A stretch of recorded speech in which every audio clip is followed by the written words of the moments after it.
Are you looking for a fun project to do with your kids now that they're out of school for the summer? I got you. I have a fabulous storybook inspired project that your kids are going to love. I'm Brandy and I'm the mom behind Aunt Bindy's bookshelf. I am a mom of two with years of experience both in the classroom and as a part-time homeschooling mom, and I am here to help you as you help your kids learn and grow. Today, we are going to make this awesome fish salt painting that is a perfect fit for our monthly picture book, Swashby And The Sea, or any other ocean book that you are loving right now. Let's get into it. Let's get started. We'll need salt. Now, normally I say it doesn't matter, but in this case you want fine grain salt, not kosher. I've done both and fine grain works better. Glue. This is just plain white school glue. Paper. I used watercolor, but you can use cardstock if you don't mind some wrinkles. The watercolor just wrinkles up the cardstock a little bit. Watercolors. These are just basic Crayola washables. If you have better watercolors, you can obviously use those, but the Crayola ones work totally fine. Brushes. I'd pick up a set of brushes from Amazon or the craft store. You'll want a few different brushes, and honestly, the brush that comes with the paint is not good. It's just going to be frustrating. Grab better brushes. A spray bottle with water you're going to need to activate your paints, and a little container of water. Let's paint. The first thing we're going to do is get our fish onto the paper. Two ways you can do this. If you're using cardstock, you can print the fish straight onto the paper, and that's it. You're done. If you're using watercolor paper, it's a little trickier because the paper is too thick to run through the printer, or at least it was for my printer. Here's what I did. I printed the fish I wanted to outline on regular paper. I cut the outline and traced around it with my pencil on my watercolor paper, then added the inside details as necessary. If you can draw, absolutely just draw a simple fish straight on the paper. All right, the second thing we're going to do is add glue. I'm going to give you two options for painting these. For the first one, you're going to end up with a fish like this. This is probably the better option for younger kids because they can drop the paint on as they please and it looks great. To do a fish like this, trace the outline of the fish with glue.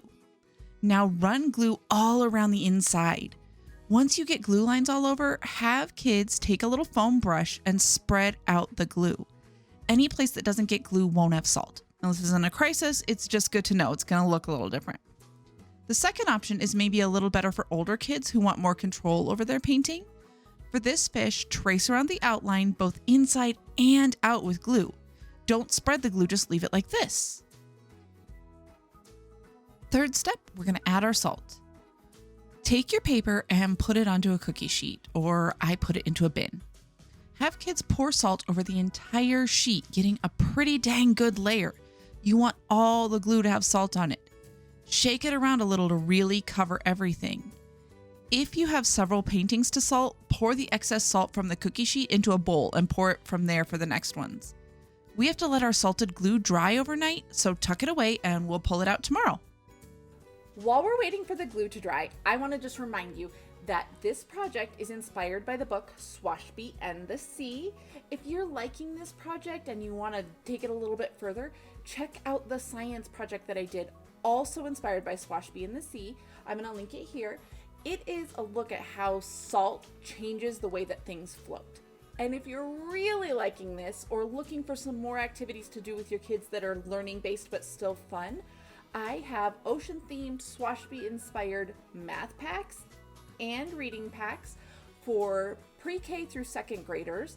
They are, like I said, all ocean themed. They are focusing on number lines, addition, things like that, and phonics. I will go ahead and link those in the description. They are a great way to have a complete unit without having to pull it all together yourself. Woo, we are finally ready to add the paint. Take your watercolors and spritz them with the water. Let them hang out a few minutes for the water to soak in and your paints to get activated. If you have this fish, have kids dip their brush in a little container of water. Now dip the wet brush in the paint and bring it over to the salt. Watch how the salt pulls away the paint. Isn't that cool? And keep adding paint to the fish until it's done. You can still see the original lines under the salt, so kids can follow those to add details if they want, or they can go abstract. Does not matter, whatever they want. If you have the more detailed fish, go ahead and take a brush, dip it into the water, and then dip it in the wet paint. Now paint in between the salt stripes whatever colors you want. Rinse and repeat as often as you want until the fish is done. Then we're going to color the outlines. Take a wet brush and get black paint on it. Carefully drop black paint on all the glue. Now let everything dry and admire the masterpieces. Did you and your kids have fun doing this? Isn't it such a cool process? If you liked this one, definitely check out some of the other projects that we've done. I will go ahead and throw the playlist up here and in the description, and hit subscribe. We do a different picture book based science and art activity every month. You can catch them all.